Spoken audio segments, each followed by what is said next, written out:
So let's check out the Settlement Ambush Kit. A brief overview of how the Settlement Ambush Kit works. You go ahead and you activate one of your beacons. Your enemies will spawn in one of a few vanilla spawn places. I use a mod called, what is it called? It's called Settlement Attacks Beyond. It's supposed to prevent enemies from spawning within my settlement. It does not work against this mod. This mod's going to go ahead and use the generic spawn points anyway. I don't know what all three of them are for this settlement in particular. I know that one of them is here on that hill, and that another one is going to be down here. I don't know where the third one is. I'm going to find out pretty shortly. Anyway, you crush 10 waves. You get a flag. You plant the flag. You also turn off your beacon. The reason you turn off your beacon is, I mean, if you're fighting animals, do whatever. But if you're fighting super mutants, or that's weird. You guys gotta go. Oh, that's kind of fun. Ah, God, you can tell I don't want to do this video. I don't like this part in particular. I just want to get the part where I kill things. Anyway, the reason you want to turn off your beacon is, quite frankly, look, you're gonna have a bunch of dead bodies everywhere, and that's a lot of meshes for the game to load, and that's gonna cause the game to slow down. It's gonna kill your FPS over time, because I mean, each wave's gonna bring 10 plus enemies to your area, and you know, 10 plus 100, you know, 100 enemies laying around. That's a lot of nav meshes, especially if you have anything like you know, custom weapons or custom armors, because your enemies will be able to pick up anything that's in the leveled list that's for their level. So they'll have full access to any mods you have that are in the leveled list. The two most important pieces of furniture that are part of the Settlement Ambush Kit are going to be this fake distress signal beacon and the fresh meat lure. This is how you're going to get the enemies to attack. You're going to activate one of these and it'll initiate waves of attacks from your enemies. So the fake distress signal beacon is going to initiate attacks from either waves of gunners or waves of raiders. And the fresh meat lure is going to initiate attacks from waves of super mutants or waves of animals. At the completion of every level, you'll receive a flag. When you receive the flag, go ahead and turn off your settlement beacon and plant the flag somewhere. That'll tell the game that next time you activate the settlement beacon, with the lure, whatever you want to call it, that it should initiate the next level of attacks from your enemies. It also keeps score of how many rounds you've reached, and it's a nice trophy. Did I mention it? You know, it increases happiness as well. I suppose that's worth mentioning, right? Yeah, see there? Increases happiness. So you get a trophy, it increases happiness, it tells the game to start from the next stage. Alright, we've covered flags. Moving on. The Settlement Ambush Kit comes with some walls. The toppers. I mean, you're not getting over these walls if you put them at elevation, so I don't know what the point of the toppers are. I guess you could put the toppers on the ground and make them obstacles for the enemy to move around. That would be pretty good. That's not the conventional use of them, but it sounds like it'd work. I don't think they're anything but just something to really look at. I don't think they do any damage. I mean, can I run into it? Oh. Wait. Okay, so the toppers don't... Yeah, the toppers are absolutely nothing. So, okay, yeah, that's a pure decoration. Don't use that for any strategies. It's just pure decoration. And then, of course, there's these nice security fences that came with the update. The security fences can be attached to other pieces, not the wooden pieces, but, like, here's a... Let's see. Here's the door. Let me give you an example of something they're attaching to.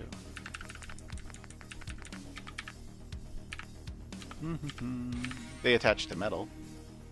Anytime now. What?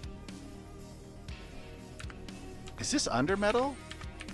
Oh, look at that. The security fence is now under metal. Huh. Okay. But yeah, well, of course, then they attach to metal pieces. That should be a given. I should know these things. They also attach to... I forgot the name of this one. I don't care. They attach to concrete. You know. So they are usable other than just being... They don't stack. It doesn't stack. It's not something you can use for that. But that's the new item in the update. They also changed the way the cameras work. Another thing to mention is, of course, the security camera monitor and the security cameras themselves. They're pretty neat. Essentially, it allows you to put cameras in all your settlements and then come to this monitor right here and look at what's going on in the other settlements. The game treats it as though you're fast traveling, but you're not really there. But it'll allow you to toggle between the cameras as if you... Well, you see what I mean. I'm not really sure. Cosmetically, it looks nice. You can actually have your settlements get attacked when you zone with the security cam. When you, shall I say, when you look at other settlements with your security cameras, that settlement can be attacked. So you can watch the attack happen and see how they react to it. You know, it's a possibility. I use the security cameras to more or less just watch items in my I have no real use for it, to tell the truth. So I just plant them wherever. Usually it's a good way to look for power armors if you don't want to physically go there, but that doesn't make a lot of sense because you have to load that zone anyway. And the interesting thing is, if you load a zone and you're in it, like say I'm standing right here looking at the security monitor and I load that security camera, well, let me just go ahead and do it. I'm at Somerville Place. I'm going to load up the cameras. Okay, so here's the camera outside. Switching to the other camera. And as you can see... Shit, sorry.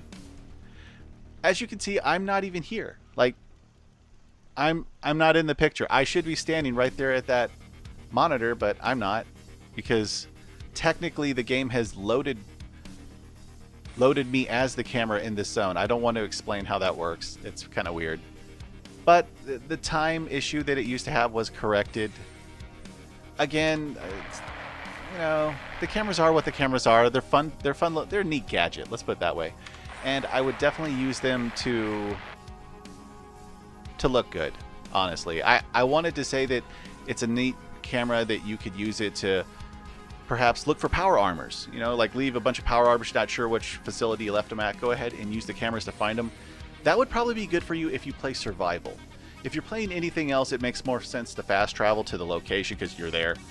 I mean, you're going to load the zone anyway. You might as well go there. But, you know what? If you're playing survival, this would definitely be a good way to monitor... I don't know, if you left, like I said, if you left power armor somewhere, if you left guns on the wall like I have there, or...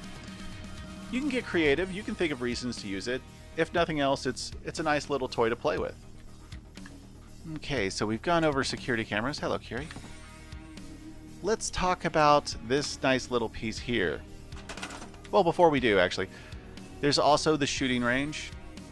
The shooting range brings happiness. Settlers will go over to it and start popping shots. I left some extra guns on it for other reasons. Moving on. An interesting part of the Settlement Ambush Kit is going to be this watchtower. The watchtower has, well, it has an HP bar. As interesting as that might sound, it really does have its own health. I went and pulled it up in the creation kit to make sure I was seeing what I was seeing. And it does say that it can be automatically repaired by daily update process. I've had a watchtower go down before. Go down in health, that is. It appears that you just can't man it. I didn't see physically how it changed. Physically it seemed the same. But yeah, apparently these things can take damage. I'm hoping that means that while they're being manned, that the NPC inside them doesn't take damage. Instead, the tower takes damage for a period of time. Also, it has some interesting collisions to it. Like, I'm not able to damage it myself. But as you can see, you know, that's a thing. That's definitely a thing. So it's good to know that, just in case you want to, I don't know. if I'm trying to shoot someone who's over here and a fire, I know I'm obviously not going to hit them. That's okay. That's really weird. That's. Oh, sorry, I didn't mean to shoot you. I don't. Oh God, I kind of feel bad about that. Anyway, I don't understand the strange collision on it. But yeah, that's a thing. So keep it in mind. If you place down a watchtower and you're going to shoot past it, you're not going to shoot past it if you're.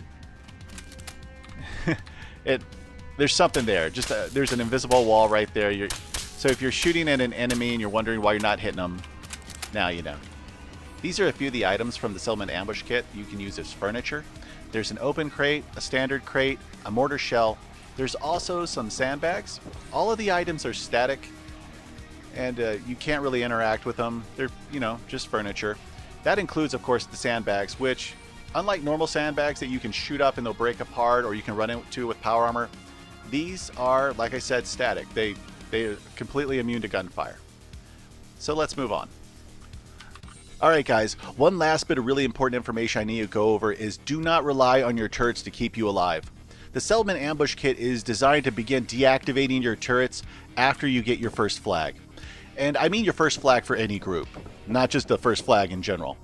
Also, try to hold the high ground whenever possible. That's going to give you a strategic advantage. If you are heavily a VATS user, because everyone uses VATS from time to time, let's be cool, I would definitely say carry some Ultra Jet around with you. That way, if your VATS runs low, you can use Ultra Jet to slow down time and give yourself a tactical advantage. I've set up a Deathclaw, trap over here. It has a Deathclaw in it. I know there's a spawn point right there. I'm thinking of that as a sort of oh shit button. If things get really rough on my third or fourth flag, I'm going to go ahead and pop that Deathclaw trap. That's going to cause a lot of chaos. It could work against me some, or it could work for me. It's a double-edged blade. We know how that goes. I've thought about perhaps throwing artillery smoke on the spawn positions, but there's no guarantee they'll always spawn at the same position. Also, arming your settlers is a good idea. After you get your first flag, you'll have plenty of guns laying around from the raiders or the gunners. So don't worry about, where you're going to get your firepower from, because they're quite literally going to bring it to you. And other than that, I just got to say, I like this mod. I'm being very honest right now. I do like this mod. There's some strange things that do happen from time to time, but of all the things the Creation Kit, or the Creation Club rather, has brought out, this is probably my favorite. And I'm just being honest with you. So I hope you enjoyed that. I'm going to have some fun. Thanks for watching.